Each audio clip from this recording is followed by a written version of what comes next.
أعوذ بالله من الشيطان الرجيم. بسم الله الرحمن الرحيم. يا أيها الذين آمنوا لا يسخر قوم من قوم عسى أن يكونوا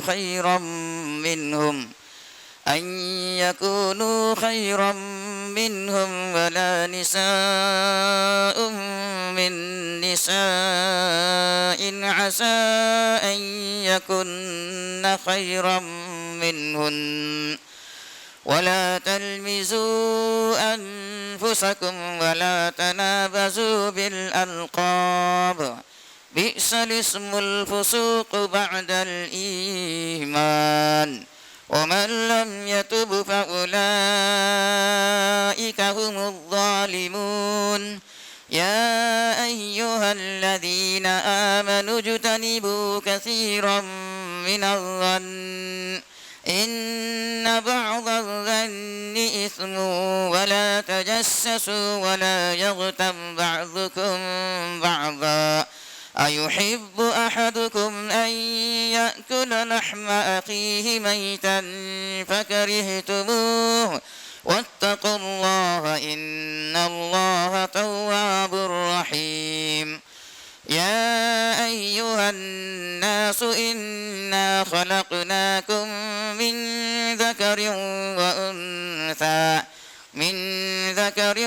وأنثى وجعلناكم شعوبا وقبائل لتعارفوا إن أكرمكم عند الله أتقاكم إن الله عليم خبير. صدق اللہ العظیم.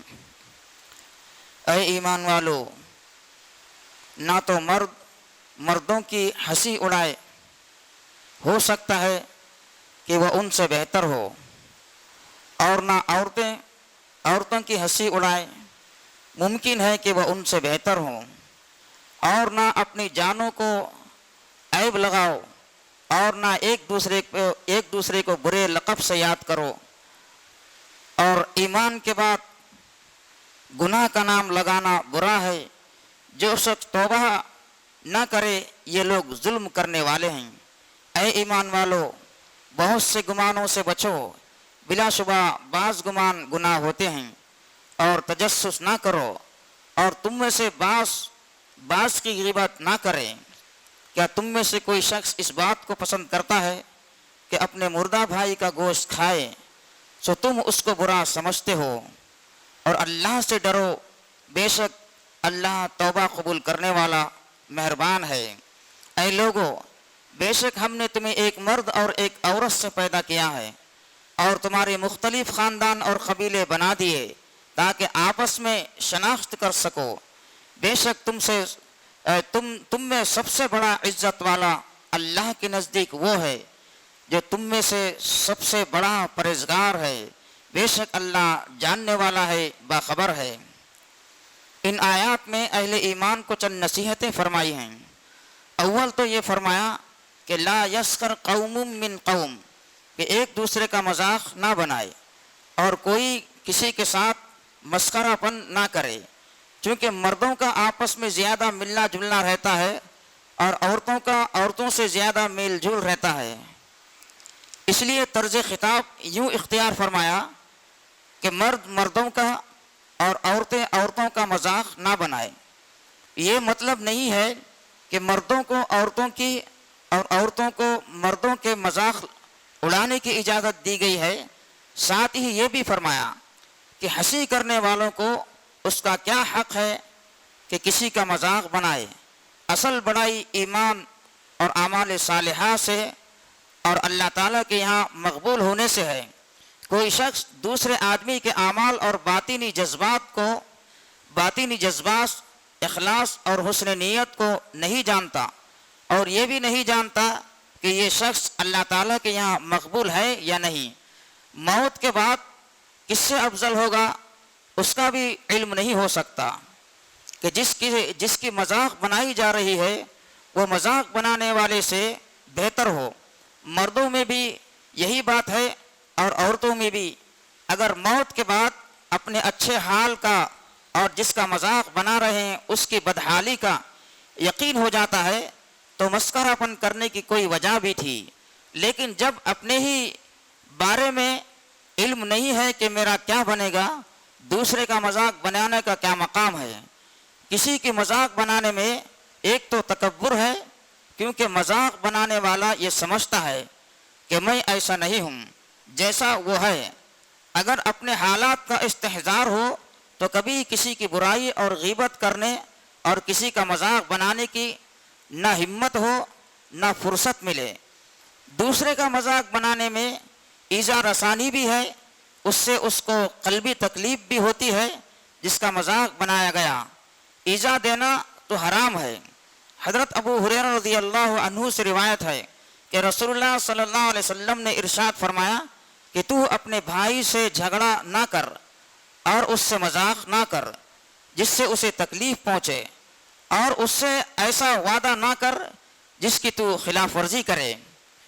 دوسری نصیحت یہ فرمائی وَلَا تَلْمِزُوا أَنفُسَكُمْ، اور اپنی جانوں کو عیب نہ لگاؤ۔ یہ بھی بہت جامع نصیحت ہے کہ کسی کو تانا دینا، اس کے جسم میں، بول چال میں، قد میں عیب ظاہر کرنا، زبان سے ہو یا اشارے سے، خط لکھ کر یا مضمون شائع کر کے، لفظوں کے عموم میں یہ سب باتیں آ گئیں۔ اگر کسی میں کوئی عیب موجود ہو تب بھی عیب ظاہر کرنے کے طور پر بیان کرنا حرام ہے۔